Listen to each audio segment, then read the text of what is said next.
Hello everyone. तो हमने अभी तक क्या पढ़ लिया था? हमने एक तो रेडियस के बारे में पढ़ लिया था, ठीक है। एक हमने वेलोसिटी के बारे में पढ़ लिया था, एक टाइम पीरियड और लास्ट फ्रीक्वेंसी। हम इन चारों पैरामीटर्स के बारे में अच्छे से पढ़ चुके थे, ठीक है। अब हमें क्या करना है? अब हमें अगला पैरामीटर पकड़ना है, ठीक है, जो हमें मेजर करना होता है, जो बहुत ही इंपॉर्टेंट है, ठीक है, क्योंकि वो हमारा एक तरह मेन एस्पेक्ट हो गया, ठीक है। क्यों? क्योंकि अब उसके थ्रू अब हम क्या करेंगे? एनर्जी के बारे में बात करेंगे, ठीक है। तो हम क्या लिखेंगे? हमारी हेडिंग क्या होगी? Energy of an electron, energy of an electron in nth Bohr orbit, ठीक है। देखो अब हमारी बात क्या आ रही है? हमने देखो अभी तक चार पैरामीटर्स के बारे में पढ़ लिया। अब जो अगला पैरामीटर है वो बहुत इंपॉर्टेंट है, क्योंकि इससे हम एनर्जी के बारे में बात करेंगे, ठीक है। तो अब एनर्जी के बारे में हम कैसे बात करेंगे? देखो बहुत सिंपल है, बस तुम्हें ध्यान देना है, ठीक है। मान लो ये मेरा न्यूक्लियस है, ठीक है, ये मेरा न्यूक्लियस है, इसके अराउंड मेरा इलेक्ट्रॉन रिवॉल्व कर रहा है, ठीक है। ये मेरा इलेक्ट्रॉन है, वो रिवॉल्व कर रहा है, ठीक है। तो इसके पास एक तो एनर्जी कौन सी होगी? ठीक है, इस इलेक्ट्रॉन के पास एक तो होगी मेरी काइनेटिक एनर्जी, ठीक है। काइनेटिक एनर्जी तो होगी क्योंकि वो उसके बाद वेलोसिटी है और वो वहां पर घूम रहा है, तो इसका मतलब क्या होगा? काइनेटिक एनर्जी इसकी क्या होगी? हाफ mv², ठीक है। ये तो सिंपल सी बात है। दूसरी एनर्जी इस पे कौन सी होगी? देखो ये मेरा पॉजिटिव चार्ज, ये मेरा नेगेटिव चार्ज। जब भी दो चार्जेस, सुनो, जब भी दो चार्जेस आपस में एक दूसरे के इन्फ्लुएंस में होते हैं, उनके पास एक एनर्जी होती है जिसे हम क्या बोलते हैं? Potential energy. और पोटेंशियल एनर्जी मैंने तुम्हें बता रखा है क्या होता है। पोटेंशियल एनर्जी हमारा होता है K Q1 Q2 bye R। मैंने तुम्हें उस दिन बताया था फोर्स और हमारा एनर्जी में क्या डिफरेंस होता है, ठीक है। अभी बस इतना समझ लो, एनर्जी में हमारा क्या होता है? इनवर्सली प्रोपोर्शनल टू R होता है, और जब फोर्स आ जाता है वो क्या हो जाता है? R² होता है। तो मैं इनडायरेक्टली क्या बोल सकता हूँ? मेरी जो एनर्जी होती है वो FDR होती है, ठीक है। हम ऐसे बोल सकते हैं, ठीक है। इतना इंपॉर्टेंट नहीं है तुम्हारे लिए, क्योंकि फिजिक्स में पढ़ोगे, ठीक है। अब तुमने नहीं पढ़ा होगा तो टेंशन नहीं लेनी, बस अभी समझ लो कि एनर्जी जो होती है वो मेरी इनवर्सली प्रोपोर्शनल टू R होती है, और जो फोर्स होता है वो यहाँ R² आ जाता है, ठीक है। तो इसको हम क्या बोलेंगे? उसकी पोटेंशियल एनर्जी, ठीक है। ये मेरी क्या होगी? Kinetic energy. बस हमारा काम हो गया। हमें क्या? इलेक्ट्रॉन की एनर्जी निकालनी है। तो हमारी टोटल एनर्जी है, टोटल एनर्जी जो हो जाएगी इलेक्ट्रॉन की, वो क्या हो जाएगी? हमारी हो जाएगी वो kinetic energy plus potential energy. लो हमारा काम बन गया। हमारा काइनेटिक एनर्जी क्या है इसमें? हाफ mv² प्लस के, देखो इसको मैं Q1 को मैं क्या लिख सकता हूँ? Zd लिख सकता हूँ, क्योंकि न्यूक्लियस के पास मेरा कितना चार्ज है वो तुम्हें पता है, Zd। और ये मेरा क्या है? इंटू E, ठीक है, अपॉन R। तो ये मेरा क्या बन गया? K Ze² by R। अब बात आ रही है कि सर हम इन दोनों को ऐड कैसे करें? बहुत सिंपल है। देखो याद करो, हमारे एक रिलेशन था। देखो जो हमारे वहां मसाले बना के रखे हुए ना हमने बोर वाले में, पोस्टुलेट्स में, वो हर जगह काम आएंगे, ठीक है। तो क्या हो गया? mv² बाय R था, वो किसके इक्वल आ रहा था मेरा? ये मेरा क्या था? सेंट्रीपिटल फोर्स था ये मेरा, और वो हमने किसके इक्वल कर दिया था? K Ze² बाय R के इक्वल, ठीक है। ये हमने इसके इक्वल किया था, ठीक है। तो यहाँ पर क्या आ रहा था? ये मेरा फोर्स था, और ये मेरा सेंट्रीपिटल फोर्स था, ये मेरा क्या था? इलेक्ट्रोस्टैटिक फोर्स था। तो वहां से अगर मैं देखो mv² की वैल्यू निकाल लू तो मेरा क्या आ जाएगा? Kze² by R। यही आ जाएगा Kze² बाय R। mv² की वैल्यू बस यहां से वैल्यू को उठा के यहाँ पर पुट कर दो, तो मेरा क्या बन जाएगा? हाफ mv² की वैल्यू क्या होगी? Kze² by R plus Kze² by R। ये देखो ये मेरा क्या है? पोटेंशियल एनर्जी मेरी नेगेटिव में होगी, क्योंकि ये क्या है? चार्ज क्या है मेरा? नेगेटिव, ठीक है। तो यहाँ पर मेरी नेगेटिव साइन भी आएगा। ध्यान रखना, पोटेंशियल एनर्जी क्या होती है? वो साइन डिपेंडेंट होती है, ठीक है। एनर्जी की जब हम बात करते हैं वो पॉजिटिव नेगेटिव दोनों हो सकती है। क्योंकि मेरा इलेक्ट्रॉन था, इलेक्ट्रॉन पे चार्ज मेरा माइनस ही होता है, तो यहाँ पर मेरा नेगेटिव साइन आएगा, और यहाँ पर भी मेरा क्या आ गया? नेगेटिव साइन, ठीक है। तो यहाँ पर भी मेरा क्या बन जाएगा? ये नेगेटिव बन जाएगा, ठीक है। तो अब देखो इसको अगर मैं सोल्व करूंगा, ये मेरा क्या बन गया? 1 माइनस हाफ, मेरा क्या हो गया? Minus half Kze² by R। तो मेरा टोटल एनर्जी का फॉर्मूला क्या बन गया? माइनस हाफ Kze², ठीक है। ये हमारा क्या बन गया? टोटल एनर्जी का फॉर्मूला। अब हमारा देखो टोटल का ये बन गया मेरा। काइनेटिक एनर्जी मेरा क्या बना था? काइनेटिक एनर्जी का देखो मेरा बना था Kze² बाय R का हाफ, ठीक है। ये मेरा काइनेटिक एनर्जी का बना, ठीक है। और पोटेंशियल एनर्जी का मेरा क्या है?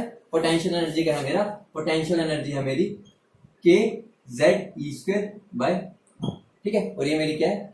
नेगेटिव में, ठीक है। तो ये मेरे क्या हो गए? तीन फॉर्मूले बने। अब हमें तुम्हें जो याद रखना है, जो बहुत इंपॉर्टेंट है, वो याद रखना है इन तीनों के बीच में रिलेशन क्या है, ठीक है। यहाँ पे तुम खुद ही देख सकते हो कि इन तीनों के बीच में तुम्हें क्या रिलेशन दिख रहा है, ठीक है। तो मेरा अगर इन सब के बीच में रिलेशन निकालना चाहूँ तो मैं क्या लिख सकता हूँ, मेरा जो टोटल एनर्जी है, ठीक है, टोटल एनर्जी है वो किसके इक्वल है, minus of kinetic energy which is equal to potential energy by 2। तो मेरा क्या रिलेशन बनेगा, मतलब क्या हो गया, देखो टोटल एनर्जी मेरा क्या है, माइनस हाफ के जेड ई स्क्वायर, ठीक है। काइनेटिक एनर्जी का अगर मैं माइनस कर दूंगा तो ये दोनों सेम हो गए, ठीक है। और पोटेंशियल एनर्जी का अगर मैं हाफ कर दूंगा, देखो मेरी पोटेंशियल एनर्जी क्या है, माइनस के Z E square by R, तो अगर मैं इसका हाफ कर दूंगा तो मेरी वैल्यू क्या हो जाएगी, तीनों इक्वल हो जाएगी। तो ये मेरा बहुत इंपॉर्टेंट रिलेशन है, ये तुम्हें बहुत ही हेल्प करेगा, ठीक है। इस रिलेशन को कभी मत भूलना। ये रिलेशन अगर तुम याद नहीं भी कर पाते तो तुम सिंपली कर सकते हो, कोई डेरिवेशन इतनी मुश्किल थोड़ी है। तुम्हें एक ये फॉर्मूला याद होना चाहिए, ठीक है, एक ये पता होना चाहिए, तो पता चल ही चुका है, एक ये पता होना चाहिए, ठीक है। कुछ ऐसा नहीं है कि कुछ बहुत बड़ी चीज है, ठीक है। तो इन फॉर्मुलेस को याद रखना, जो मेन ये तो पक्का याद रखना, ठीक है, क्योंकि बहुत इंपॉर्टेंट रिलेशन है, इससे हमारे कई क्वेश्चन चुटकियों में हो जाते हैं, ठीक है। ये बात ध्यान रखना, टोटल एनर्जी और काइनेटिक एनर्जी का मैग्नीट्यूड इक्वल होता है, ठीक है, पहली बात ये, ठीक है। और टोटल एनर्जी और काइनेटिक एनर्जी का मैग्नीट्यूड इक्वल होता है, साइन अपोजिट होता है, ठीक है, दिख गया। और पोटेंशियल एनर्जी जो होती है वो उन दोनों का डबल होती है, ठीक है, डबल होती है, इस वजह से ही पोटेंशियल एनर्जी का हाफ मेरे टोटल एनर्जी के इक्वल है, ठीक है। मतलब मेरी पोटेंशियल, अगर मेरी काइनेटिक एनर्जी 2 है, ठीक है, तो मेरी पोटेंशियल एनर्जी क्या होगी, 4 होगी, लेकिन वो उसका नेगेटिव होगी तो -4 हो जाएगी, ठीक है। अभी क्वेश्चन करवाऊंगा, वहां तुम्हें क्लियर हो जाएगा। तो ये बात तुम्हें अगर समझ आ गई तो हम आगे बढ़ते हैं, ठीक है। बहुत अच्छा रिलेशन से, ठीक है, तो इनको ध्यान रखना। तो हमने अब क्या पढ़ लिया, हमने टोटल एनर्जी का फॉर्मूला पढ़ लिया, ठीक है। टोटल एनर्जी का वो मेरा क्या आया, के जेड ई स्क्वायर अपॉन आर 2, ये मेरा क्या है, टोटल एनर्जी का फॉर्मूला। अब बात आ रही है कि सर ये टोटल एनर्जी का फॉर्मूला तो पता चल गया, लेकिन अगर अब हमें इसको nth शेल, बोहर की nth शेल के लिए निकालना हो तो वो कैसे निकालेंगे। देखो बहुत सिंपल है, यहाँ पर देखो, अगर हम 4 nth शेल निकाल ले, ठीक है, nth शेल, तो मेरा टोटल एनर्जी, ठीक है, टोटल एनर्जी को मैं ई से भी डिनोट कर सकता हूँ, याद रखना, क्यों, क्योंकि ई मतलब ही एनर्जी होता है। टोटल एनर्जी अगर मैं नहीं भी बोल रहा एनर्जी बोल रहा हूँ, मतलब मैं टोटल की ही बात कर रहा हूँ, ये तो नॉर्मल सी बात है, ठीक है। अगर मैं nth शेल की बात करूँ तो मेरा जो आर एन होता है, ठीक है, वो मेरे किसके इक्वल होता है, N square H square upon 4 pi square Z ई स्क्वायर एम के, ये होता है मेरा। याद करो, मैंने तुम्हें एक रिलेशन करवाया था जब, फिर मैंने क्या कर दिया था, यहाँ पर देखो ध्यान करो, मैंने तुम्हें क्या बोला था, एन स्क्वायर बाई जेड क्या हो जाता था कांस्टेंट, और इसको हमने क्या आर नोट मान लिया था, ठीक है। तो याद करो, ठीक है, हमारा आर एन की वैल्यू क्या होगी, N square H square upon 4 pi square Z ई स्क्वायर एम के, ठीक है। तो लेकिन तुम्हें इसको याद नहीं करना, अभी भी बोल रहा हूँ याद नहीं करना, ठीक है, हमें इसको बस यूज करना है, यूज करके एक रिलेशन निकाल लेंगे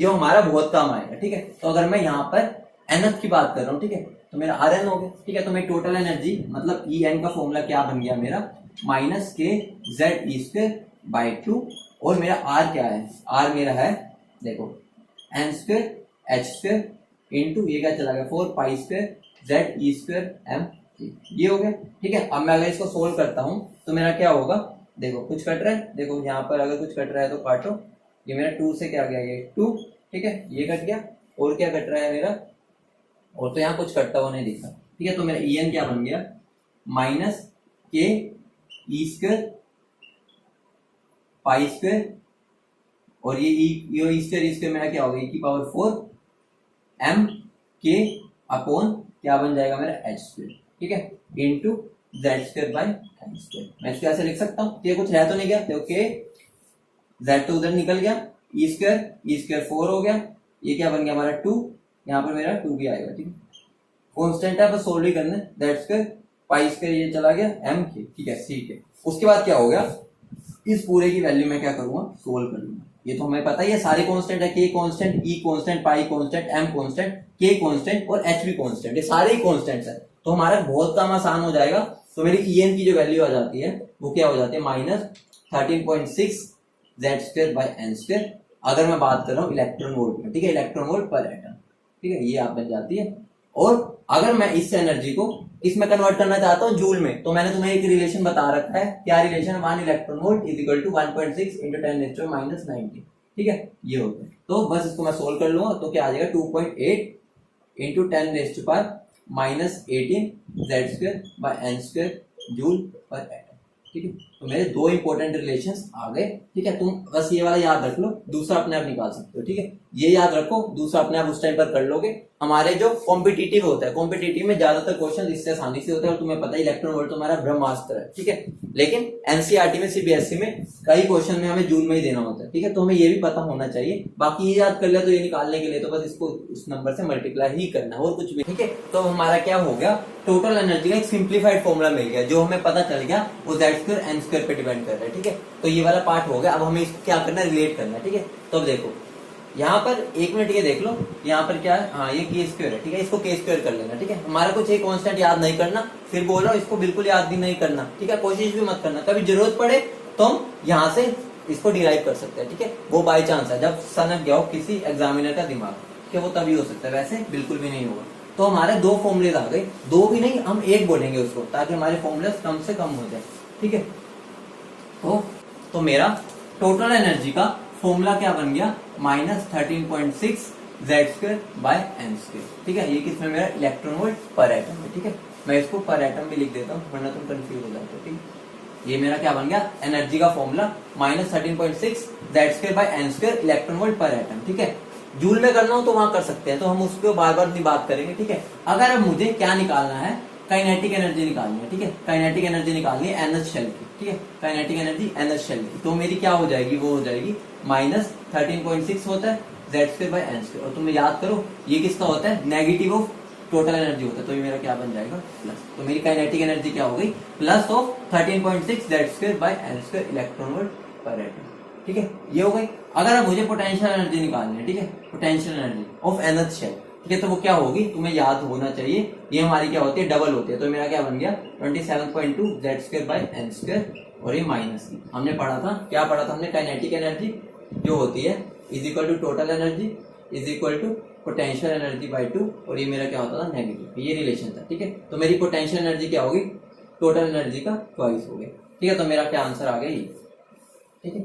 जूल में निकालना तो वो भी निकाल सकते हैं, तो हमें यहाँ से भी डायरेक्टली पूछा जा सकता है कि अगर मुझे टोटल एनर्जी गिवन है किसी शेल की, ठीक है, तो मुझे क्या निकालना है, पोटेंशियल एनर्जी। तो क्या करना है, बस कुछ नहीं, डबल कर देना है, ठीक है। अगर वो पोटेंशियल एनर्जी दे रहे हैं और काइनेटिक एनर्जी निकालने को बोल रहे हैं, तो तुम्हें क्या करना है, पोटेंशियल एनर्जी का हाफ कर दो और साइन को चेंज कर दो, मतलब पॉजिटिव में जाए, क्योंकि तुम्हें पता है काइनेटिक एनर्जी कभी भी नेगेटिव नहीं हो सकती। तो ये 3 बहुत इंपॉर्टेंट रिलेशन है, इनको याद रखना, ये बहुत काम आएंगे तुम्हारे, ठीक है। इन रिलेशंस को मत भूलना। आगे देखो, अब हमें यहाँ से एक चीज पता चल रही है, ध्यान दो, इन फॉर्मूला से हमें एक चीज पता चल रही है कि मेरी टोटल एनर्जी है, ठीक है, टोटल एनर्जी वो डायरेक्टली प्रोपोर्शनल है Z² by N² की। इसका मतलब क्या हो गया कि मेरी जैसे जैसे n की वैल्यू बढ़ेगी, ठीक है, जैसे जैसे n की वैल्यू बढ़ेगी, मेरी एनर्जी मेरी क्या होनी चाहिए, कम होनी चाहिए, यही होना चाहिए। लेकिन याद करो यहाँ पर क्या है, नेगेटिव साइन है, ठीक है। इस नेगेटिव साइन की वजह से क्या होता है, देखो नेगेटिव साइन की वजह से क्या होता है, जैसे जैसे मेरी n की वैल्यू बढ़ती है, जैसे जैसे मेरी n की वैल्यू बढ़ती है, En की वैल्यू भी मेरी क्या होती है, बढ़ती है, ठीक है। तो हम क्या लिख सकते हैं, with increase in the value of n,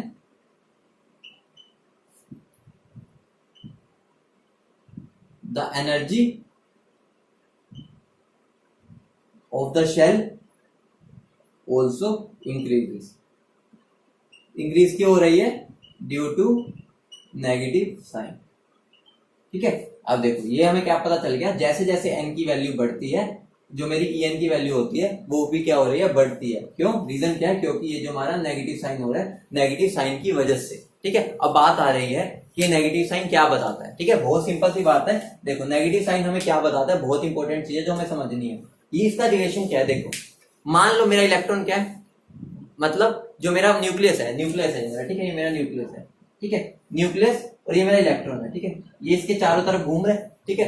अगर मैं इस इलेक्ट्रॉन को इसकी फील्ड मतलब क्या होगा, जहां तक उसकी पावर है, मतलब अप्रोच है उसकी किंगडम में, जहां तक वो घूम पा रहा है, ठीक है, अगर मैं उसको उससे दूर ले जाऊं, मतलब मान लो यहाँ पे इस पे फोर्स लग रहा है, इस पे फोर्स लग रहा है, इस पे भी फोर्स लग रहा है, इस पे भी फोर्स लग रहा है, मैं उसको इनफाइनाइट पे ले जाऊं। इनफाइनाइट मतलब ये नहीं है कि बहुत दूर, बहुत, उसका मतलब है कि जहां तक राजा की किंगडम है उससे बाहर ले जाऊं। मतलब ये हो सकता है कि उसकी किंगडम बहुत बड़ी हो, उसकी छोटी भी हो सकती है, वो डिपेंड करेगा कि इस पे चार्ज कितना है, ठीक है। उतने फोर्स है उतनी उसकी फील्ड होगी। वही बात है, जितना पावरफुल किंग होता था उसकी फील्ड जो होती थी वो, मतलब फील्ड मतलब सब मतलब पूरा राज्य उतना बड़ा होता था। तो वही बात है, अगर मैं इलेक्ट्रॉन को इसकी फील्ड से बाहर ले जाऊं, फील्ड मतलब क्या हो गया, जहां पर ये अपना फोर्स नहीं लगा पा रहा, ठीक है, तो इसके लिए तो वो चीज क्या हो गई, इंफिनिटी हो गई, ठीक है। अगर मैं बोलूं एन इंफिनिटी, एन इंफिनिटी का मतलब क्या है कि उसकी फील्ड के बाहर, ठीक है, तो वहां पर क्या होगा, उस पर कोई फोर्स नहीं लगेगा, तो हम उसको क्या बोल सकते हैं, जीरो बोल सकते हैं। मतलब कि एन इंफिनिटी पे उस पर कोई भी फोर्स नहीं लग रहा,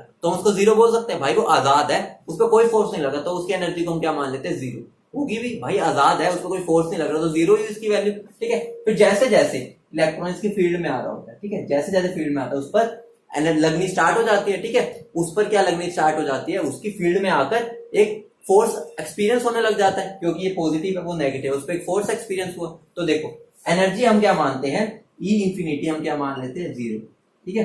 एन इंफिनिटी पे मेरा क्या होता है, ई की वैल्यू क्या हो जाती है, जीरो, ठीक है, ई की वैल्यू क्या होती है, जीरो, ठीक है। तो जैसे जैसे इलेक्ट्रॉन अंदर आएगा, इसकी फील्ड में आएगा, ठीक है, उस पर कुछ अट्रैक्शन होगा, ठीक है, और अट्रैक्शन होगा तो मतलब क्या होगा, एक तरह से ये लगा लो कि अगर मान लो मैंने तुम्हें उस दिन भी बताया था, ये मेरा मान लो कोई शेल है, ठीक है, यहाँ है, अगर मैं ऊपर से नीचे आऊंगा, ठीक है, मतलब क्या हो रहा है, मैं एन इंफिनिटी से अंदर की तरफ आ रहा हूं। तो मैंने तुम्हें बताया था जब कोई भी इलेक्ट्रॉन ऊपर से नीचे जंप करता है तो एनर्जी रिलीज करता है, ठीक है। और ये बात हमेशा ध्यान रखना, केमिस्ट्री में हर एक सिस्टम क्या जाता है, हमारी लोअर से लोअर एनर्जी, लोअर से लोअर एनर्जी होनी चाहिए, ठीक है, उतना ही सिस्टम स्टेबल होता है, ठीक है।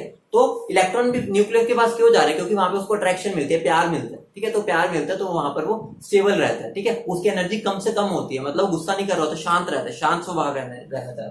तो मतलब क्या हो गया, जब इंफिनिटी पे होता है तो एनर्जी जीरो, जैसे जैसे वो पास आता है देखो वो एनर्जी रिलीज करेगा, क्योंकि देखो जब हम ऊपर से नीचे आते हैं तो हम फोटोन एमिट करते हैं, तुम्हें पता है एनर्जी रिलीज होती है, और जितनी एनर्जी रिलीज हो रही है उतना ही हमारा क्या हो रहा है, सिस्टम स्टेबल हो रहा है, ठीक है। ये बात ध्यान रखना, केमिकल बॉन्डिंग में भी हम कूद कूद के पढ़ेंगे कि हर कोई सिस्टम क्या चाहता है, हमारी एनर्जी लोअर से लोअर हो, मतलब हम बिल्कुल स्टेबल रहे अपनी लाइफ में, ठीक है। तो इलेक्ट्रॉन जब बाहर होता है, ठीक है, बाहर उस पर फोर्स क्या होता है, कुछ भी नहीं लग रहा होता, तो उसकी एनर्जी पे हम जीरो मान के चलते हैं, ठीक है। उसके बाद जैसे जैसे वो इलेक्ट्रॉन की फील्ड में आता है उस पर एक फोर्स एक्सपीरियंस होता है, वो भी कौन सा फोर्स होता है, वो हमारा होता है अट्रैक्टिव फोर्स, और अट्रैक्टिव फोर्स से हमारी क्या होती है, स्टेबलाइजेशन आती है, ठीक है। अट्रैक्शन से हमारी स्टेबलाइजेशन आती है और हमारी क्या एनर्जी रिलीज होती है, ठीक है। तो इस वजह से जैसे जैसे वो पास आता जाता है उसकी एनर्जी क्या नेगेटिव में बढ़ती रहती है, लेकिन हमें पता है नेगेटिव जैसे वैल्यू बड़ी होती है वो हमारा क्या छोटी मानते हैं, ठीक है। हमें पता है हम क्या बोल देते हैं कि हमारा जो -13.6 है वो क्या -4 से छोटा हो, क्यों हम बोल देते हैं, क्योंकि नेगेटिव वैल्यू, ठीक है। मतलब नेगेटिव वैल्यू का मतलब क्या है कि नेगेटिव वैल्यू हमें क्या बता रहा है कि अट्रैक्शन फोर्स आ रहा है, ठीक है। नेगेटिव वैल्यू का सिग्निफिकेंस यही है, ठीक है। तो अगर हम इसको लिखना चाहें तो हम इसको कैसे लिख सकते हैं, देखो बहुत अच्छी चीज है ये, इसको ढंग से लिख लेना, ठीक है।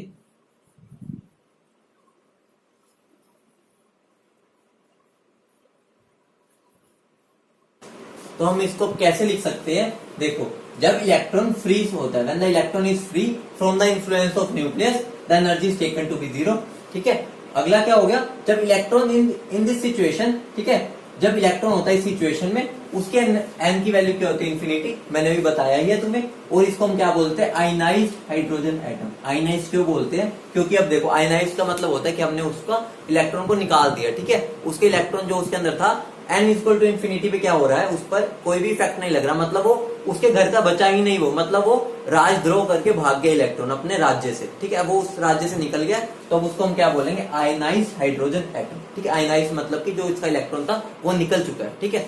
उसके बाद क्या है, जब इलेक्ट्रॉन को अट्रैक्शन होती है, ठीक है, न्यूक्लियस से, ठीक है, और वो क्या किसी nth ऑर्बिट में आ जाता है, मतलब इंफिनिटी से उसकी फील्ड में आ गया, ठीक है, तो एनर्जी एमिट होती है, ठीक है, एनर्जी एमिट होगी, मैंने अभी तुम्हें समझाया ही था, ठीक है। और एनर्जी लोअर होती है, लोअर होगी, अगर एमिट होगी तो एनर्जी सिस्टम की लोअर होती जाएगी, ठीक है। तो इसका मतलब क्या हो गया, जो प्रेजेंस ऑफ नेगेटिव साइन क्या बताता है, depicts the relative stability to the reference state of zero energy, ठीक है। तो मतलब क्या हो गया, जितनी ज्यादा एनर्जी हमारी नेगेटिव होगी वो उतनी ज्यादा स्टेबल होगी। इसका मतलब क्या हो गया, अगर मैं ग्राउंड स्टेट की बात करूं, ठीक है, मेरा एनर्जी का फॉर्मूला क्या आया था, ये आया था, ठीक है। अगर मैं ग्राउंड स्टेट की बात करूंगा, अगर मेरा एन की वैल्यू जीरो होगी, ठीक है, तो मेरा जेड की वैल्यू हाइड्रोजन एटम के लिए एनर्जी की वैल्यू क्या आएगी, -13.6, क्योंकि जेड तो 1 होता है, तो -13.6 इलेक्ट्रॉन वोल्ट आएगी। और समझ लो ये सबसे ज्यादा स्टेबल स्टेट है, इसी वजह से इसी को हम क्या बोलते हैं, ग्राउंड स्टेट। ठीक, ग्राउंड स्टेट मतलब क्या हो गया कि उसका घर है ये। घर क्यों है? क्योंकि वहां पर वो सबसे स्टेबल है। तुम भी अपने घर में सबसे स्टेबल होते हो।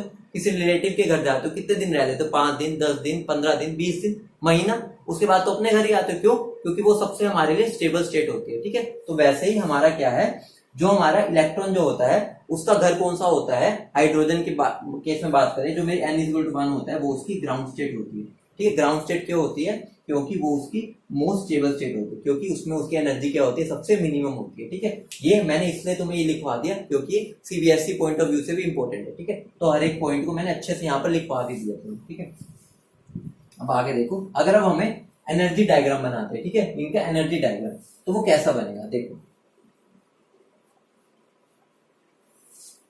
अगर मैं एनर्जी डायग्राम की बात करता हूं तो मेरा एनर्जी डायग्राम कैसा बनेगा? देखो, मेरा En क्या आया है, वो क्या है मेरा, directly proportional to z² bye n², ये आया। ठीक है, पूरा ही लिख देते हैं, ये आया, देखो छोड़ो, is equal to -13.6 z² bye n², ये आया, ये मेरा आया। ठीक है, अगर अब मैं एनर्जी निकालना चाहूँ, ठीक है, अगर मैं हाइड्रोजन एटम के लिए बात करूँ, ठीक है, फॉर हाइड्रोजन एटम, ठीक है, अगर मैं हाइड्रोजन एटम की बात कर रहा हूँ तो मेरा En क्या बन जाएगा, -13.6 अपॉन n² इलेक्ट्रॉन वोल्ट, क्योंकि Z तो मेरा क्या होता है, 1 होता है हाइड्रोजन एटम के लिए। ठीक है, तो अगर मैं इनके लिए एनर्जी निकालना चाहूँ, ठीक है, तो मैं एनर्जी अगर फर्स्ट स्टेट की निकालूंगा तो मेरी n की वैल्यू क्या हो जाएगी, 1 पुट, तो क्या बन जाएगा मेरा, देखो -13.6 इलेक्ट्रॉन वोल्ट बन जाएगा।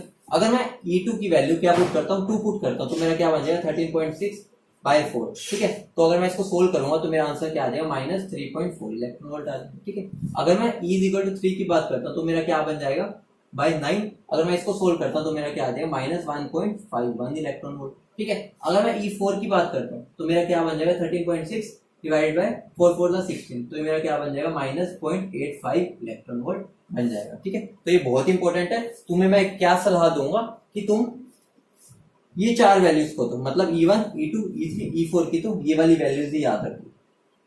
याद ऐसे नहीं होगी कि बैठ के तुम उसका जाप करने लग जाओ कि डेली सुबह जाप करते हो। ठीक है, ऐसे नहीं होगी, बस उनके क्वेश्चंस प्रैक्टिस करोगे तो तुम्हारी होती जाएगी। ठीक है, तो अगर मैं इसका डायग्राम बनाना चाहूँ तो मेरा डायग्राम इसका कैसा बनता है, देखो, अगर मैं n=1 बनाता हूँ, इसकी एनर्जी मुझे पता है कितनी है, -13.6 इलेक्ट्रॉन वोल्ट है। ठीक है, ये फिर जब मैं n=2 का ग्राफ बनाता हूँ तो मेरा यहाँ पे कुछ बनेगा n=2। ठीक है, उसकी वैल्यू मेरी क्या होगी, -3.4 इलेक्ट्रॉन वोल्ट। ठीक है, जब मैं n=3 का ग्राफ बनाऊंगा, ठीक है, तो उसका मेरा ग्राफ कुछ बनेगा ऐसा। ठीक है, n=3 का ग्राफ बनाऊंगा, वो कि मैं एनर्जी लेवल बनाऊंगा तो मेरा क्या बनेगा, आएगी वो -1.51 इलेक्ट्रॉन। ठीक है, अगर मैं n=4 का बनाऊंगा तो मेरी वैल्यू क्या आएगी, -0.85 इलेक्ट्रॉन वोल्ट। ऐसे अगर मैं इंफिनिटी में पहुंच जाऊंगा, ठीक है, इंफिनिटी, ठीक है, मेरा क्या n=इंफिनिटी। ठीक है, दिख नहीं रहा होगा, मतलब मैंने क्या ऊपर एक इंफिनिटी वाली बना दी, मतलब मैंने इसको इंफिनिटी मान ली। ठीक है, n=इंफिनिटी, अगर ऊपर नहीं दिख रहा तो ये मेरी मान लो n=इंफिनिटी है। ठीक है, तो यहाँ पर मेरी एनर्जी क्या होगी, तुम्हें दिख ही रहा है, धीरे धीरे एनर्जी क्या हो रही है, 0 की तरफ अप्रोच हो रही है। ठीक है, ऊपर शायद दिख ना रहा हो, ठीक है, तो मैं ये रब कर रहा हूँ, मैंने क्या कर दिया, 1 2 3 4 5 6 7 ऐसे तो मेरा चलता गया। ठीक है, और मेरा क्या बन गया, n=इंफिनिटी में मेरी n की एनर्जी की वैल्यू क्या आ गई, 0, मतलब यहाँ पर क्या हो गया, वो आयनाइज हो चुका है, अब इसका इलेक्ट्रॉन उसके राज्य में नहीं था। ठीक है, हमें यहाँ पे क्या पता चल रहा है, देखो कैसे पता चल रहा है, एक और हमें इसके अंदर चीज पता चल रही है। देखो, अगर मुझे इन दोनों के एनर्जी गैप निकालना, ठीक है, इन दोनों के बीच का एनर्जी गैप, तो मुझे क्या करना पड़ेगा, इन दोनों की एनर्जी को डिवाइड माइनस कर दूंगा, वही बात है। अगर मुझे इस पहले गैप का वैल्यू निकालने तो मैं क्या करूंगा, -13.6 और -3.4 को सब्ट्रैक्ट करूंगा, तो मेरा इस वैल्यू, इसकी वैल्यू क्या आ जाती है मेरी, दूसरे पेन से लिख देता हूँ।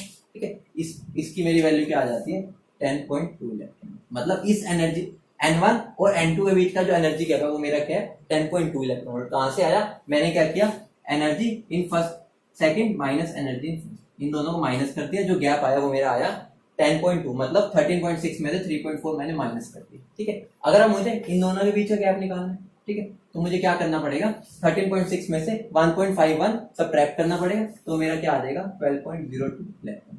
ठीक है, अगर मुझे इसके और इसके बीच का एनर्जी गैप निकालना है, ठीक है, मतलब मुझे क्या करना पड़ेगा, 13.6 में से 1.51 माइनस करना पड़ेगा, तो मेरा क्या आ जाएगा, 12.75 इलेक्ट्रॉन। ठीक है, और अगर मान लो मुझे इन दोनों के बीच का एनर्जी गैप निकालना है, तो मुझे क्या इसकी एनर्जी और इसकी एनर्जी, मतलब n is equal to 3 minus n is equal to 2 की एनर्जी को माइनस करूंगा और मेरा आंसर क्या आ जाएगा 1.89 इलेक्ट्रॉन वोल्ट। ठीक है, ये मेरा क्या आ गया एनर्जी गैप है। तुम्हें दिख ही रहा है, साफ साफ दिख रहा है n इज इक्वल टू 1 और n इज इक्वल टू 2 का एनर्जी गैप मेरा 10.2 है, तो मतलब बड़ा गैप है। ठीक है, इसलिए देखो मेरा ग्राफ में क्या हो रहा है, धीरे धीरे एनर्जी का गैप कम होता जा रहा है, वो तुम्हें यहां से दिख रहा है। अगर मैं E2 माइनस E1 कर रहा हूं तो मेरा क्या आ रहा है, मेरा बन रहा है वो 10.2 इलेक्ट्रॉन वोल्ट। ठीक है, ये बन रहा है। अब जब मैं ऊपर किया मेरा क्या बन रहा है, E3 माइनस E2 किया, वो मेरा क्या हो गया 1.89 इलेक्ट्रॉन। ठीक है, अगर मैं और ऊपर का गैप निकालूं तो मेरा क्या बचेगा, और छोटा हो जाएगा। ठीक है, तो देखो जैसे जैसे मैं n की वैल्यू बढ़ा रहा हूं मेरी एनर्जी गैप्स जो हो रहे हैं वो भी डिक्रीज होते जा रहे हैं। पहले इतना था, फिर अगली दो में इतना हो गया, उससे अगली दो में इतना, उससे अगली दो में और कम हो जाएगा और धीरे धीरे वो क्या बिल्कुल खत्म ही हो जाएगा और हम n इक्वल टू इन्फिनिटी पे पहुंच गए। ठीक है, एनर्जी का कोई गैप बचा ही नहीं। ठीक है, इसका मतलब क्या हो गया, हमें क्या क्या चीजें याद रखनी है, अब ये वाली पे फोकस करो। ठीक है, ये वैल्यूज याद कर लो, बहुत बढ़िया रहेगा तुम्हारे लिए। मतलब तुम्हारा आधा काम आंसर, मतलब क्वेश्चन देखते ही कर लोगे तुम। ठीक है, निकाल तुम ऐसे भी सकते हो, कुछ भी नहीं करना। देखो मैंने क्या किया, यही तो वैल्यूज तो पुट किया। अगर तुम डायरेक्ट याद रख लोगे तो तुम्हारा एक फायदा होगा, वो मैं तुम्हें आगे बताऊंगा अभी। ठीक है, और तुम्हें एनर्जी गैप्स भी कौन कौन से याद रख लो, ये याद कर लो। ठीक है, ये याद कर लो। ठीक है, और एक ये याद कर लो। ठीक है, ये तुम अगर 3 एनर्जी गैप्स याद कर लो तुम्हारे, और मतलब जरूरी नहीं है, मैं ये नहीं कहूंगा फोर्स कर रहा हूँ कि याद करो, मैं याद करने में बिलीव नहीं रखता, लेकिन तुम्हारे टाइम में क्या सेविंग हो वहां पर। तो तुम अगर इनको डेली क्या, जब तुम रिवाइज कर रहे हो उसको एक बार देख लो उसकी वैल्यू क्या है। ठीक है, या तुम उसको डिराइव भी करते रहो डेली एक बार, तो तुम्हें उसकी वैल्यू अपने आप ही याद हो जाएगी। याद कैसे हो जाएगी, -13.6, ठीक है, -3.4, -1.51, ठीक है, -0.85। ये तुम अगर 3-4 बार भी बोलोगे तुम्हें याद हो जाएगी। ठीक है, अगर वो याद हो गई ना, तुम्हारे क्वेश्चंस में बहुत कम टाइम ही लगेगा। अभी मैं तुम्हें दिखा दूंगा, तुम ओरली आंसर करोगे। ठीक है, अगर तुम्हें मुझे बिलीव है तुम इस पर, तो तुम्हें ये क्या इन एनर्जी वैल्यूज को एक बार याद करने की कोशिश कर लेना। ठीक है, जरूरी नहीं है क्योंकि तुम्हें पता है, तुम खुद निकाल भी सकते हो, ये मैंने डिराइव भी किया है। ठीक है, और ये जो माइनस भी किया, बस इन दोनों की एनर्जी को माइनस ही तो करता जा रहा हूं, जो गैप आ रहा है। कुछ ऐसा नहीं है कि तुम्हें मैं याद करने के इसलिए कह रहा हूं, मुझे हमें पता नहीं कैसे निकालनी है। याद करने से हमारा क्या हो जाएगा कि हमारे क्वेश्चन जल्दी हो जाएंगे, बस ये बात है। ठीक है, तो कोशिश करना। अभी मैं ये नहीं बोल रहा कि भाई सर ने तुम्हें होमवर्क दे दिया, ऐसा बिल्कुल भी नहीं है। तुम्हें कोशिश करनी है अपनी तरफ से याद करने की। ठीक है, ये मेरा क्या था, 4 हाइड्रोजन है। ठीक है, 4 हाइड्रोजन। ठीक है, अगर अब मैं यही मैं बनाना चाहूं, ठीक है, ये मैं हाइड्रोजन एटम लेता हूं 4 हाइड्रोजन लाइक स्पीशीज के लिए। ठीक है, 4 हाइड्रोजन लाइक स्पीशीज, ठीक है, हाइड्रोजन लाइक के लिए। ठीक है, जैसे हमने हीलियम, जैसे मान लो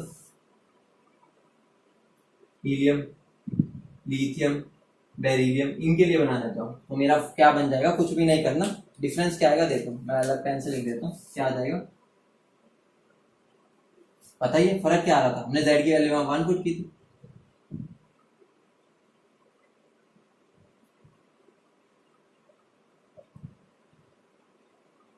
कुछ भी नहीं है। ठीक है, यहां पर भी मेरा क्या हो जाएगा, इनके बीच का गैप जो हो जाएगा वो मेरा वो क्या बन जाएगा, यही बन जाएगा।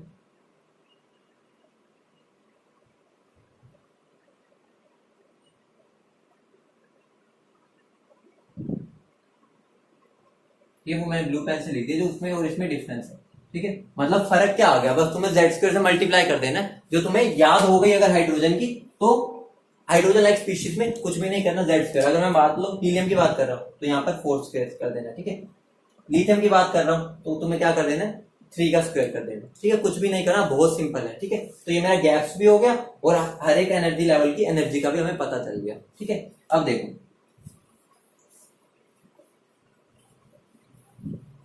एक बात, एक और चीज ध्यान रखना, अगर मैं बोल रहा हूं फर्स्ट एक्साइटेड स्टेट, ठीक है, फर्स्ट एक्साइटेड स्टेट, ठीक है, अगर मैं फर्स्ट एक्साइटेड स्टेट बोल रहा हूं तो मेरा n इक्वल टू 2 की बात कर रहा हूं। ठीक है, तो ध्यान रखना, तो ग्राउंड स्टेट मेरी होती है n इक्वल टू 1, ठीक है, first excited state n equal to 2, second excited state n equal to 3, क्योंकि हमने n इक्वल टू 1 को अपना घर मान रखा है। ठीक है, उसको ग्राउंड स्टेट बोला, तो फर्स्ट एक्साइटेड स्टेट मेरी क्या होती है, n इक्वल टू 2, क्योंकि फर्स्ट एक्साइटेड मतलब वो सबसे पहली एक्साइटेड स्टेट उसकी कौन सी हो सकती है, जब वो अपने ग्राउंड से उससे ऊपर वाली पे जाए, उससे ऊपर वाली को होती है n इक्वल टू। तो ध्यान रखना फर्स्ट एक्साइटेड स्टेट में n की वैल्यू 1 को बिल्कुल भी मत कर देना, वो हमारी ग्राउंड स्टेट होती है, ठीक है। तो यहाँ पर बच्चे गलती कर जाते हैं, तो इस चीज को बिल्कुल भी मत भूलना, ठीक है, इस बात का ध्यान रखना, ये बहुत ही इंपॉर्टेंट चीज है, ठीक है। अब देखो, अब हमें आगे क्या पढ़ना है, हमारे फेवरेट चीज जो कि ग्राफ्स, ठीक है। ग्राफ्स के बारे में हम करते हैं कि ग्राफ्स कैसे बनेंगे इनके लिए, बहुत इंपॉर्टेंट ग्राफ्स है। देखो ध्यान दो, वही चीज करनी है जो अभी तक हम करते हुए आ रहे हैं। तो तुम्हें प्रैक्टिस भी हो चुकी होगी। मेरी जो एनर्जी है, टोटल एनर्जी, उसका फॉर्मूला क्या है मेरा, -13.6 that square by n square, ठीक है, इलेक्ट्रॉन वोल्ट पर एटम, ठीक है। अगर ये पर एटम की बात होती है, ठीक है। अब मैं इसके अंदर क्या कर सकता हूँ, दो केसेस बना सकता हूँ, ठीक है। मेरे दो केसेस बन सकते हैं। एक तो हो गया, मैंने क्या कर दिया, z is equal to constant कर दिया, ठीक है। अगर मैं z को कांस्टेंट कर दूंगा तो मेरा देखो, मेरा क्या बन जाएगा, En is equal to -13.6 upon n square, ये बन जाएगा। तो अगर मैं इसके लिए ग्राफ बनाना चाहूँ तो मैं कौन कौन से ग्राफ बना सकता हूँ, देखो En और n के बीच में ग्राफ बना सकता हूँ एक तो, ठीक है। तो En और अगर मैं n स्क्वायर के बीच में ग्राफ बनाता हूँ, ठीक है, n स्क्वायर के बीच में, ठीक है, तो मेरा ग्राफ वो कैसा बनेगा, देखो ये क्या बन गया, 1 और 1 बाय एक्स स्क्वायर, ये मेरा क्या बन गया, एज अ एक्स ट्रीट कर रहा हूँ। तो हमारे कैसा बनना चाहिए, ये रेक्टेंगुलर हाइपरबोला। लेकिन यहाँ पर तुमने क्या बेड़ा गर्क कर दिया। बेड़ा गर्क कैसे कर दिया, यहाँ पर नेगेटिव साइन, तो नेगेटिव साइन जो होता है, नेगेटिव साइन का मतलब क्या हो गया, हमारी एनर्जी नेगेटिव है। बनेगा ऐसा ही ग्राफ, बस वो उसकी मिरर इमेज बनेगी। तो मेरा ग्राफ कैसा बनेगा, वो बनेगा मेरा ऐसा, ठीक है। ये मेरा क्या है, एन स्क्वायर, देखते हैं En, ठीक है, मेरा ग्राफ बनेगा ऐसा। अब अगर मैं क्या करूं, ग्राफ बनाऊं En वर्सेस किसका बना दूं मैं, 1/n स्क्वायर का, ठीक है, En वर्सेस 1/n स्क्वायर का ग्राफ। तो वो मेरा कैसा बनेगा, देखो 1/n स्क्वायर को मैंने x मान लिया, तो y is equal to mx बना। तो straight line passing through the origin बना दिया, और ये तुमने गोबर कर दिया सारा। क्यों, क्योंकि एनर्जी मेरी क्या है, नेगेटिव। तुम्हें साफ साफ दिख रहा है कि मेरी एनर्जी की वैल्यू सारी नेगेटिव आनी है। अगर ये मेरा पॉजिटिव एक्सिस है तो ये मेरा नेगेटिव होगा, बनेगा वैसा ही, बस मेरा क्या होगा, वो नेगेटिव वाई में बनेगा। देखो ये मेरा क्या पॉजिटिव, ये वाला पार्ट मेरा क्या होता है पॉजिटिव, नीचे वाला नेगेटिव। तुम्हें यहाँ दिख रहा है, मैं एन की वैल्यू अगर पुट कर रहा हूँ 1, तो मेरी एनर्जी क्या आ रही है, -13.6, तो वो ऑलरेडी अपने आप ही नीचे में आएगा, ठीक है। तो ये बात का ध्यान रखना। अगला क्या है, अगर मैं क्या कॉन्स्टेंट कर दूं, n को कांस्टेंट करूं, ठीक है, n को अगर मैं कांस्टेंट कर दूंगा तो मेरा En क्या बन जाएगा, -13.6 दैट स्क्वायर, ठीक है, ये बन जाएगा। तो मैं ग्राफ को कैसे बना सकता हूँ, En वर्सेस क्या बन जाएगा मेरा z स्क्वायर, ठीक है। तो ये मेरा y इक्वल टू mx बन गया। तो इसका मेरा ग्राफ कैसा बनेगा, ऐसा। दूसरा क्या बन सकता है मेरा, En और z के बीच में, ठीक है, ये मेरा y equal to mx square का बन गया। तो मेरा ग्राफ कैसा बनेगा, बनना मेरा कैसा चाहिए, ऐसा, लेकिन हमें पता है नेगेटिव है, तो ये मेरा कैसा बन जाएगा, ऐसा, ठीक है। बस फर्क क्या आ रहा है, यहाँ पर हमारे सारे ग्राफ जो बन रहे हैं वो नेगेटिव रीजन में बन रहे हैं, क्योंकि एनर्जी की वैल्यू नेगेटिव है, ठीक है। तो नेगेटिव रीजन एनर्जी का हमारा नीचे वाला होता है, ऊपर वाला पॉजिटिव, नीचे वाला नेगेटिव, ठीक है। तो इस बात का ध्यान रखना, बहुत इंपॉर्टेंट ग्राफ है। तुम गलती किसे यही वाला मान आते हो, वहां पर तुम नेगेटिव साइन को भूल ही जाते हो, तो वो गलती बिल्कुल भी नहीं करनी, ठीक है। ये ग्राफ तुम्हारे हो गए। अब देखो तुम्हें क्या करना, यही मैं अगर ग्राफ को मैं बोल दूं, यही ग्राफ, ठीक है, अगर मैं बोल दूं काइनेटिक एनर्जी के लिए, ठीक है, काइनेटिक एनर्जी के लिए, ठीक है, तो ये मेरा क्या हो जाएगा, पॉजिटिव। तो अब इसके अगर मैं ग्राफ बनाऊंगा तो कुछ भी नहीं होगा, जो पहला ग्राफ था मेरा वो ऐसा ही बन जाएगा, दूसरा ग्राफ मेरा कैसा बना था, ऐसा, ठीक है, वैसा ही बन जाएगा, बस यहाँ पर टोटेड हो जाता है, ठीक है। क्योंकि हमें पता है अगर मैं 1/n स्क्वायर जो है मेरा, इसकी वैल्यू में क्या 0 पुट करूंगा तो मेरी एनर्जी इंफिनिटी हो जाएगी, वो होती नहीं। तो हम इसको डॉटेड से बना देते हैं, ठीक है, मतलब बनेगा ऐसा ही, जो यहाँ का 0 के पास जो होता है वो डॉटेड हो जाता है, ठीक है।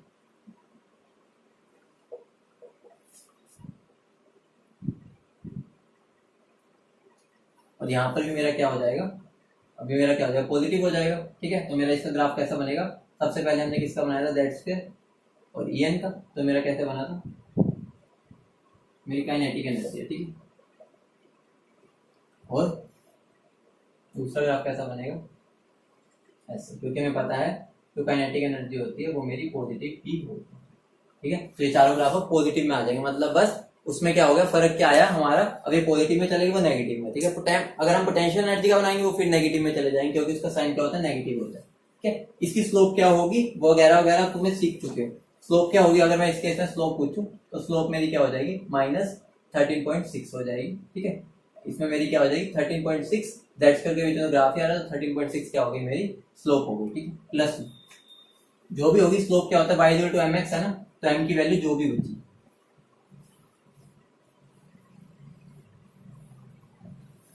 ये हो गया मेरे ग्राफ।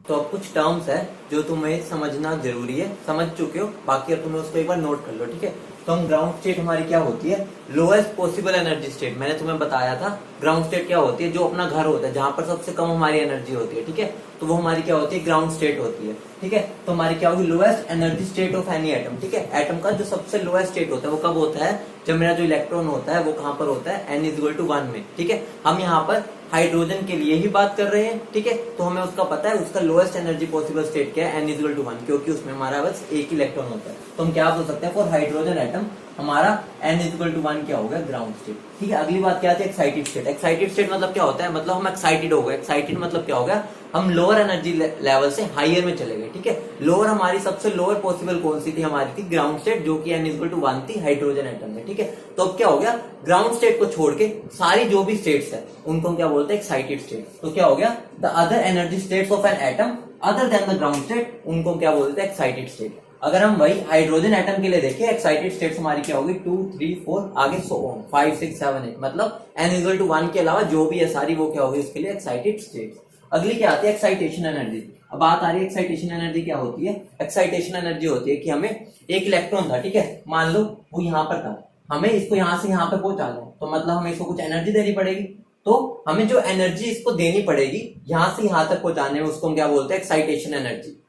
अब ये वैल्यू किसके इक्वल होती है वो तो मैंने तुम्हें बता ही रखा है। अगर मुझे यहाँ से यहाँ तक पहुंचाना है तो मुझे क्या एनर्जी कितनी देनी पड़ेगी, इतनी एनर्जी देनी पड़ेगी। मतलब जो इन एनर्जी लेवल्स का एनर्जी डिफरेंस है उतनी एनर्जी दे दूंगा तो मेरा इलेक्ट्रॉन यहाँ से यहाँ चला जाएगा। तो मैं क्या बोल सकता हूँ, the energy required to excite an electron from the lower energy level to higher energy level. मतलब लोअर एनर्जी से हायर पे जाना तो एनर्जी देनी पड़ेगी, उस एनर्जी को हम क्या बोलते हैं, एक्साइटेशन एनर्जी। मान लो मुझे E2 से E1 पे भेजना है, तो याद करो मैंने तुम्हें यहाँ पर जो बनवाया है E1 है, ये E2 है, इसकी क्या थी 13.6 थी, ठीक है, और इसकी क्या थी -3.4। तो यहाँ से यहाँ तक का गैप हमारा क्या आया था, 10.2 आया था। ठीक है, तो हमें कितनी एनर्जी देनी पड़ेगी, प्लस 10.2 इलेक्ट्रॉन वोल्ट, मतलब हमें इतनी एनर्जी देनी पड़ेगी तब मेरा इलेक्ट्रॉन यहाँ से यहाँ पर जंप करेगा। ठीक है, अब बात आती है डी एक्साइटेशन एनर्जी। वो क्या होती है, जब इलेक्ट्रॉन ऊपर से नीचे आ रहा है तो वो एक एनर्जी रिलीज करता है, उसको ही हम क्या बोलते हैं, डी एक्साइटेशन एनर्जी। और उसकी वैल्यू भी किसके इक्वल होती है, इन दोनों के एनर्जी गैप के इक्वल होती है। बस साइन का डिफरेंस आता है, जो कि साइन हमें बस ये बताता है कि एनर्जी रिलीज हुई है या गेन। पॉजिटिव अगर बन जाता है, ठीक है, तो हम उसको बोल देते हैं उसने गेन किया, नेगेटिव मतलब उसने रिलीज किया। ठीक है, तो इतना फर्क होता है बस। अगली बात क्या आती है, देखो ये अब हमने कर लिया, देखो एक और देख लो, ground state of energy of, अगर मैं हाइड्रोजन एटम की बात करूं, ग्राउंड स्टेट में उसकी एनर्जी कितनी है, 13.6 इलेक्ट्रॉन वोल्ट, क्योंकि n की वैल्यू तो 1 होगी और z की भी। अगर मैं ground state energy of helium ion की बात करूंगा तो मुझे पता है, तो उसकी क्या होती है -13.6 upon n into Z square. n की वैल्यू तो 1 हो गई, ठीक है, तो ये 1 हो गया। z की वैल्यू क्या होती है मेरी 2, तो ये होगी -54.4 इलेक्ट्रॉन वोल्ट। ठीक है, तो हम जो ये सारी बात कर रहे हैं वो यूनि इलेक्ट्रॉन सिस्टम के लिए बात कर रहे हैं। ठीक है, मतलब क्योंकि बोहर जो हमारा मॉडल था वो उसके लिए पर ही बेस्ड था। ठीक है, तो ये हमारा पूरा हो गया। अगली बात क्या आती है, अगली आती है हमारी आयनाइजेशन एनर्जी। ठीक है, तो आयनाइजेशन एनर्जी क्या होता है, बहुत सिंपल है, तो बस समझ लो एक बार। आयनाइजेशन एनर्जी होता है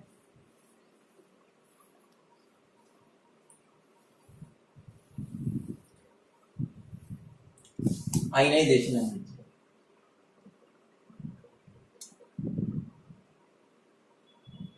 अगर मैं आयनाइजेशन एनर्जी की बात करूं तो मैं आयनाइजेशन एनर्जी को बोल सकता हूं कि the energy required to remove an electron from the valence shell of an atom. मतलब क्या हो गया, मान लो मेरा कोई एटम है, ठीक है, एटम है, उसका जो आउटर मतलब वैलेंस शेल कौन सी होती है, जो आउटर मोस्ट शेल है, ठीक है, उसमें से जो इलेक्ट्रॉन को हमें निकालने के लिए एनर्जी चाहिए होती है उसको हम क्या बोल देते हैं, हमारी आयनाइजेशन एनर्जी। मतलब क्या हो गया, मान लो क्योंकि देखो हम सिंपली बोहर मॉडल की बात कर रहे हैं और वो खाली यूनि इलेक्ट्रॉन के लिए वैलिड होता है। तो अगर मैं बात करूं जनरल, ठीक है, फॉर हाइड्रोजन एटम की बात कर लेते हैं, ठीक है। 4 हाइड्रोजन एटम, ठीक है। हाइड्रोजन एटम में हमें पता है उसकी जो आउटर मोस्ट शेल होती है, वैलेंस शेल होती है, 1 इक्वल टू 1 होती है, क्योंकि एक ही इलेक्ट्रॉन है, ठीक है। और उसकी आउटर मोस्ट शेल भी हमें पता है 1 ही होती है, मतलब क्योंकि उसके अंदर कितने इलेक्ट्रॉन होता है, एक ही होता है, तो n इक्वल टू 1 उसकी आउटर मोस्ट शेल होगी, ठीक है। तो अब अगर मान लो मुझे इसमें से इलेक्ट्रॉन निकालना है, ठीक है, अगर मुझे इसमें से इलेक्ट्रॉन निकालना है तो मुझे इलेक्ट्रॉन कहां पर जाके फेंकना पड़ेगा, ये मेरा क्या है, न्यूक्लियस है, ये मेरा इलेक्ट्रॉन है, ठीक है, n इक्वल टू 1 में ये मेरा इलेक्ट्रॉन है, उसको मुझे बाहर निकालना है एटम से, मतलब एटम से बाहर निकालना है, मतलब क्या हो गया, उसको उसकी फील्ड से ही बाहर निकालना है, मतलब मुझे क्या करना पड़ेगा, उसको फेंकना पड़ेगा n इक्वल टू इंफिनिटी पे, तभी वो उसकी फील्ड से बाहर चला गया, मतलब उसके राज्य से ही बाहर निकाल दिया मैंने। तो मेरा क्या हो गया, आयनाइजेशन एनर्जी, अगर मैं हाइड्रोजन एटम के लिए बोलूं, ठीक है, हमारे ये सारी चीजें हाइड्रोजन एटम के लिए हो रही है, ठीक है, तो मैं मेरी आयनाइजेशन एनर्जी क्या हो जाएगी, ई इंफिनिटी, ठीक है, माइनस E1, मतलब हमें क्या इन दोनों के बीच का एनर्जी क्या चाहिए, इसका मुझे पता है क्या होता है, 0 वैल्यू होती है, और E1 की क्या होती है, माइनस 13.6, Z की वैल्यू 1 होती है हाइड्रोजन के लिए, और N की वैल्यू भी 1 है, तो ये क्या बन गया मेरा, ये, तो मेरी आयनाइजेशन एनर्जी क्या आ गई, हाइड्रोजन एटम के लिए एनर्जी आ गई मेरी ये, ठीक है। अब अगर मैं 4 हाइड्रोजन लाइक स्पीशीज के लिए बात करूं, ठीक है, 4 हाइड्रोजन लाइक स्पीशीज, मतलब क्या हो गया, जो है तो एक इलेक्ट्रॉन वाले लेकिन वो अलग है, मतलब क्या हो गया, हाइड्रोजन, हीलियम, लिथियम, बेरिलियम, इनके लिए बात करूंगा, ठीक है। तो मेरे इसके केस में आयनाइजेशन एनर्जी का फॉर्मूला क्या हो जाएगा मेरा, हो जाएगा 13.6 into Z square electron volt, क्योंकि हमें पता है n की वैल्यू तो 1 ही है, और यहाँ पर z की वैल्यू 1 थी, क्योंकि हमने ऐसे किया था, देखो 1 का स्क्वायर अपॉन 1 का स्क्वायर, ठीक है। यहाँ पर मेरा क्या हो जाएगा, n की वैल्यू तो 1 है, तो इसका मतलब क्या हो गया, यहाँ पर बस जेड स्क्वायर आ जाए, क्योंकि यहाँ पे 1 का स्क्वायर कर भी लो तो कोई फर्क नहीं पड़ेगा। तो मेरी ionisation energy for hydrogen like species के लिए क्या आ गई, ये आ गई, ठीक है। तो ध्यान रखना आयनाइजेशन एनर्जी क्या होता है हमारा, कि बस क्या कर दो, उसकी जो ग्राउंड स्टेट एनर्जी बोल लो, मतलब क्या, जो वैलेंस शेल है, ठीक है, वैलेंस शेल में से इलेक्ट्रॉन निकालने के लिए कितनी एनर्जी देनी पड़ेगी, बस ये लगा लो कि वो उसका पॉजिटिव एनर्जी, मतलब ठीक है, इसकी एनर्जी है मेरी माइनस 13.6, तो मुझे इसको निकालने के लिए प्लस 13.6 एनर्जी देनी पड़ेगी, ठीक है। अगले एक और टर्म होती है, ठीक है, मतलब लगभग सेम ही होता है, एक होती है हमारी बाइंडिंग एनर्जी, ठीक है, बाइंडिंग एनर्जी होती है एक हमारी। तो बाइंडिंग एनर्जी क्या होता है, ये देखो, ये हमारा क्या था, हमें निकालना था to remove electron from the valence shell, ठीक है। तो उसमें क्या होता है, the energy required to remove an electron from any given shell, मतलब कोई भी शेल में से निकालना, ठीक है, ठीक है। उसमें क्या था हमारा, एक तरह से मान लो कि हम बात कर रहे थे n इक्वल 1 पे, ठीक है, 1 में से निकालने में, ठीक है, हाइड्रोजन एटम के लिए, ठीक है। बाइंडिंग एनर्जी क्या है, वो किसी भी शेल में प्रेजेंट हो इलेक्ट्रॉन, ठीक है। कई बार वो मान लो ये मेरा n इक्वल टू 1 था, ठीक है, ये n इक्वल टू 2 था, मान लो इलेक्ट्रॉन मेरा यहाँ से यहाँ एक्साइट हो गया, ठीक है, यहाँ पर आ गया, ठीक है। अब मुझे यहाँ से बाहर फेंकने में जो एनर्जी देनी पड़ेगी वो क्या हो जाएगी, मेरी बाइंडिंग एनर्जी, ठीक है। अब देखो, तो मेरा बाइंडिंग एनर्जी का फॉर्मूला क्या हो गया, बाइंडिंग एनर्जी का मेरा फॉर्मूला हो गया mod of minus 13.6 upon N square Z square electron volt, मेरा क्या हो गया, बाइंडिंग एनर्जी का फॉर्मूला हो गया। अगर मैं फॉर हाइड्रोजन एटम की बात करूं, बाइंडिंग एनर्जी मेरा क्या हो गया, 13.6 electron volt by N square, क्योंकि एन की वैल्यू तो कुछ भी हो सकती है, फ्रॉम अ गिवन शेल है, एन इक्वल टू 1 की बात नहीं कर रहे हैं, मतलब यहाँ ग्राउंड स्टेट की बात नहीं कर रहे, ठीक है। अगर मैं फॉर हाइड्रोजन लाइक स्पीशीज की बात करें, ठीक है, फॉर हाइड्रोजन लाइक स्पीशीज, ठीक है, और ये बाइंडिंग एनर्जी मोड होगी, क्योंकि हमें जितनी ये मोड होगा इसमें, ठीक है, जितनी हमें देनी पड़ रही है उसका मोड होगा, तो या तो ऐसे लिख लो या डायरेक्ट ऐसे लिख लो 13.6 अपॉन एन स्क्वायर, ठीक है, कोई फर्क नहीं है इतना, ठीक, मोड का मतलब यही होगा, ठीक है। तो हाइड्रो इसके लिए क्या हो जाएगा, हाइड्रोजन लाइक स्पीशीज के लिए हमारी बाइंडिंग एनर्जी क्या हो जाएगी, बाइंडिंग एनर्जी हो जाएगी मेरी minus 13.6 Z square by N square, ठीक है। इसका मोड लिख लो, या मैं इसको क्या लिख सकता हूँ, 13.6 Z square by N square, क्योंकि हमें पता है नेगेटिव का हमें पॉजिटिव काउंटर पार्ट देना पड़ेगा, मतलब इतनी एनर्जी का गैप है तो हमें क्या करना पड़ेगा, उतनी पॉजिटिव एनर्जी देनी पड़ेगी, इलेक्ट्रॉन मेरा निकल जाएगा, जैसा भी मैं तुम्हें करवाया ही था, ई इंफिनिटी माइनस ई, मान लो कोई भी है, ठीक है, मैं इसको ऐसे भी लिख सकता हूँ, ठीक है। तो मैं क्या लिख सकता हूँ, binding energy is equal to mod of, ऐसे भी लिख सकता हूँ, ठीक है, कोई फर्क नहीं है, मतलब mode of nth energy level की, उसको हम बोलते हैं बाइंडिंग एनर्जी। देखो n इज इक्वल टू 1, अगर हम n इज इक्वल टू 1 की बात कर रहे हैं तो मेरी जो बाइंडिंग एनर्जी होती है वो आयनाइजेशन एनर्जी के इक्वल होती है, ठीक है, क्योंकि हमें पता है आयनाइजेशन एनर्जी तो हमारी क्या होती है, माइनस 13.6 जेड स्क्वायर होती है, ठीक है, और हमारी बाइंडिंग एनर्जी क्या होती है, minus 13.6 Z square by N square, ठीक है, ये होती है, इनका मोड होता है, ठीक है। मेरा क्या हो गया, यहाँ पर अगर मैं n की वैल्यू 1 पुट कर दूंगा तो यही आ जाएगी। मतलब अगर मैं n इक्वल टू 1 की बात कर रहा हूँ तो बाइंडिंग एनर्जी और आयनाइजेशन एनर्जी मेरी क्या होती है। तो अब हम इस पर बेस जितना भी अभी हमने सारा पढ़ लिया उस पर बेस्ड क्वेश्चंस करते हैं, ठीक है, उनको कैसे अप्रोच करना है। देखो बहुत सिंपल क्वेश्चन है। देखो सबसे पहले क्या है, which of the following is the energy of a possible state excited state of hydrogen, ठीक है, उसने हमसे क्या पूछा है, पॉसिबल एनर्जी, ठीक है, कौन कौन सी पॉसिबल एनर्जी है हाइड्रोजन स्टेट के लिए। तो हमें यहाँ पर उस चीज का फायदा होगा जो मैंने तुम्हें कहा था याद करना, ठीक है। तो हमारी जो पॉसिबल एक्साइटेड स्टेट्स थी, अगर मैं तुम्हें बोलूं वो कौन कौन सी थी, याद करो। सबसे पहले हमारी कौन सी थी, -13.6 थी, उसके बाद हमारी क्या थी -3.4, उसके बाद हमारी थी -1.51, उसके बाद हमारी थी -0.85। ये सारी आई थी। इसका मतलब क्या हो गया, पहले की है, दूसरे की है, तीसरे की है, चौथी की, ठीक है।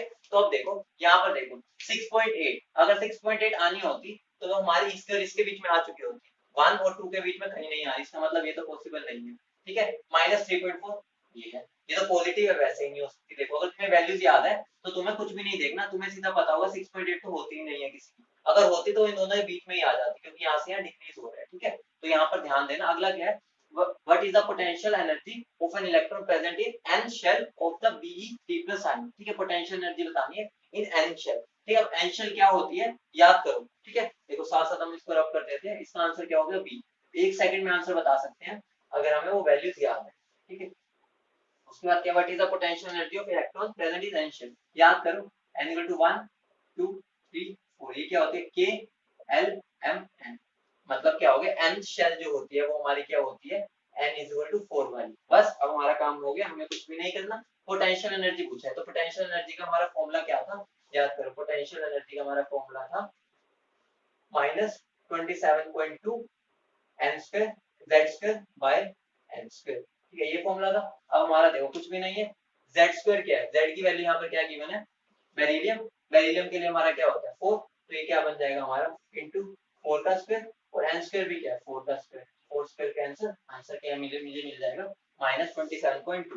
देखो कितने सिंपल क्वेश्चन है, बस थोड़ा अपना कांसेप्ट क्लियर रखो। अगला क्या है हमारा, ionisation energy of hydrogen atom in the ground state, ठीक है, आयनाइजेशन एनर्जी गिवन है, ठीक है। तो याद करो आयनाइजेशन एनर्जी क्या होती है हमारी, x किलो जूल हमें गिवन है, ठीक है। तो हमारा क्या हो गया x किलो जूल अगर हमारी आयनाइजेशन एनर्जी, ठीक है, ये हमारी आयनाइजेशन एनर्जी है। तो मैंने तुम्हें बताया था आयनाइजेशन एनर्जी क्या होती है हमारी, नेगेटिव ऑफ ग्राउंड स्टेट की होती है, ठीक है, negative of ground state energy. तो मेरी ग्राउंड स्टेट एनर्जी मेरी क्या हो गई, मैं क्या बोल सकता हूँ -x किलो, ये हो गई, ठीक है। अब देखो उसने क्या पूछा है, the energy required for an electron to jump from second orbit to third orbit, मतलब क्या है ये 1 2 3 4, ठीक है, ये क्या है n equal to 1 n equal to 2 n equal to 3 n equal to 4। अब मुझे क्या गिवन है, E1 की एनर्जी -x गिवन है, ठीक है। तो याद करो, तो मेरी E2 की क्या होगी -x/4 होगी, E3 की क्या होगी -x/9 होगी, ठीक है, इसकी क्या होगी -x/16 होगी, ठीक है। सीधी सी बात है, इस -x है, हमें पता है वो z² बाय n स्क्वायर के डायरेक्टली प्रोपोर्शनल होता है, ठीक है। z हमारा क्या हाइड्रोजन के लिए 1 होता है, तो यहाँ पर क्या हो जाएगा 1, तो ये क्या होगा directly proportional to 1 by n square. तो अगर मेरा ग्राउंड स्टेट की -x है तो उसकी -x/4 -x/9 -x/16। अब उसने हमसे क्या पूछा है, the energy required for an electron to jump from second orbit to third orbit, तो सेकंड से थर्ड का निकालना है, तो हमें क्या निकालना पड़ेगा delta E from second to third, तो क्या हो जाएगा फाइनल माइनस इनिशियल करता हूं, तो फाइनल मेरा क्या है E3 क्या है मेरा -x/9 माइनस ऑफ -E2 क्या है x/4, तो ये मेरा क्या बन जाएगा 36, तो ये क्या बन जाएगा ना -4x प्लस 5x, तो ये मेरा क्या बन जाएगा, ये मेरा बन गया x9, और ये क्या बन गया हमारा, देखो ये बन गया हमारा प्लस x/36।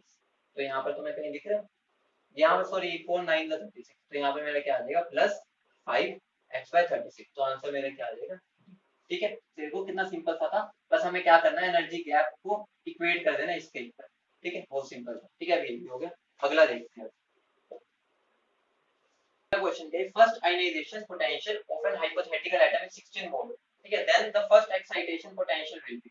देखो बहुत सिंपल सा है, इसमें क्या करना है, देखो हमें उसने आयनाइजेशन पोटेंशियल गिवन है, ठीक है, याद करो आयनाइजेशन पोटेंशियल हमारा क्या गिवन है 16 वोल्ट, ठीक है।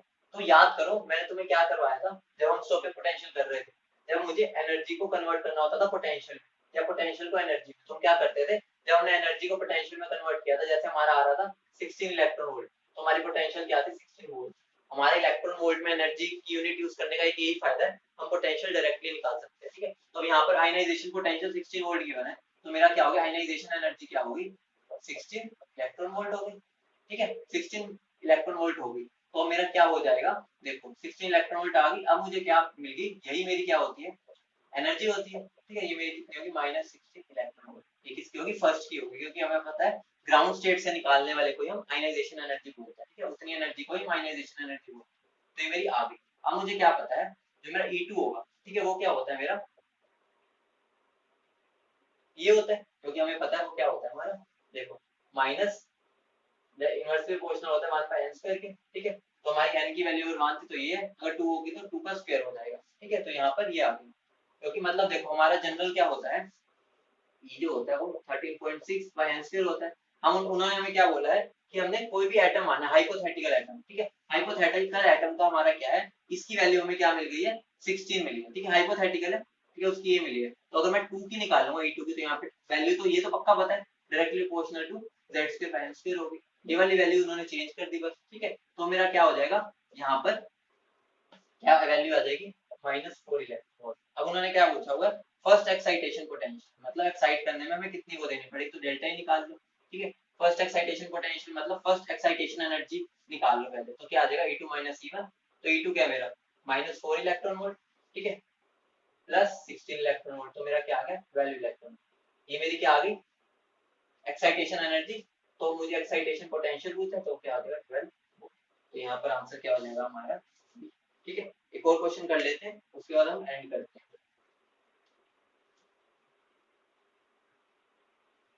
तो अगला क्वेश्चन क्या हमारा, potential energy of electron present in ground state of beryllium 3 का साइन इज रिप्रेजेंटेड बाय। ठीक है, सिंपल सा है।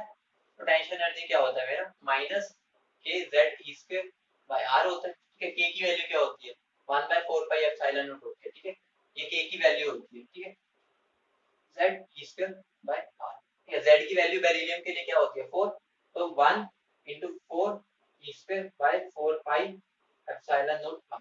तो 4 से 4 कट गया, और ये मेरी क्या होती है नेगेटिव में, तो क्या हो जाएगा minus E square by pi epsilon not. तो मेरा आंसर क्या हो जाएगा, डी आंसर हो जाएगा। ठीक है,